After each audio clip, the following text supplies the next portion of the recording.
তো থাম্বনেল দেখে বুঝতে পেরে গেছো ভিডিওটা কী নিয়ে বানাতে চলেছি, তো দেখতে থাকো, ভালো লাগবে, ভিডিওটা দেখতে থাকো। হ্যালো বন্ধুরা, আসসালামু আলাইকুম। সবাই কেমন আছো? আশা করছি সবাই খুব ভালো আছো।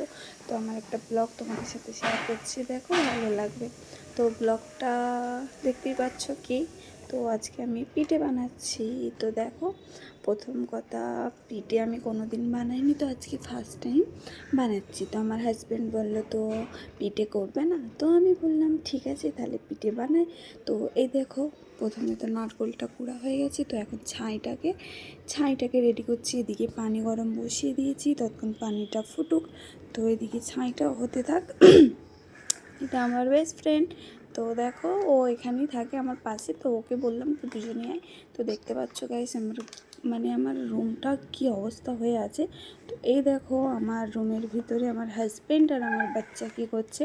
তো আমার হাজব্যান্ড এখানে ফোন দেখছে, আমার বেবি ঘুমাচ্ছে। তো এদিকে দেখিয়ে দিলাম ঘুমাচ্ছে এখন। তো আমি এবার নিজেকে একটু দেখে নিলাম, আমি বলছি সবাইকে দেখাচ্ছি, আমি কেন দেখবো না। তো আমি একটু আয়নার সামনে একটু দেখছি, এদিকে ছাইটা দেখো লাল লাল হয়ে এসছে। তারপরে আমি দেখলাম টাটা করলাম, পানিটা জোর করে ফুটছে, মানে যে অবস্থা আমার একদম ভালো লাগে না এরকম করে। তো ছাইটা হয়ে গেছে, কমপ্লিট হয়ে এসছে কমপ্লিট। তো এক হাতে আলো দিচ্ছিলাম আর এক হাতে নাড়ছি, পানি ফুটে গেছে পুরো। না এবার এটা ছড়ে ছড়ে আসছিল, তার জন্য আমি আরেকটু ফুটছে, তো এক হাতে মাখার পালা। তো ভালো করে মেখে নিই, কারণ হাতটা পুরো খুব লাগছে গাইস। মানে প্রচুর গরমই মাখতে হবে, না তো ওটা আটাটা একটু মানে কি বলবো, আমি জানি না ঠিক কি বলে এটাকে। তো ওরকম হয়ে যাবে। তো সুন্দর করে মাখতে গেলে আগে থেকে ভালো করে গরমেতেই মাখতে হবে।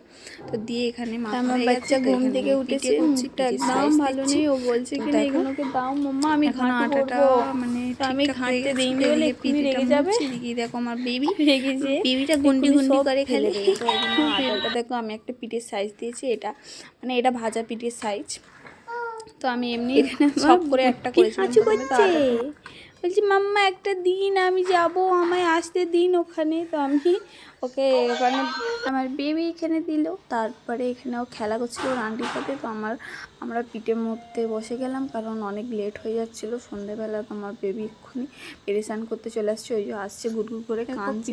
তো হয়ে গেল, তো এখানে আমরা দিচ্ছি না, আমার বেবি এখন বিস্কুট খাচ্ছে, ও পিঠে মুড়ছে, ও এরকম ভাবে পিঠে মুড়ে। দেখো পিঠে দেখো। তো আমার ভিডিওটা ভালো লাগলে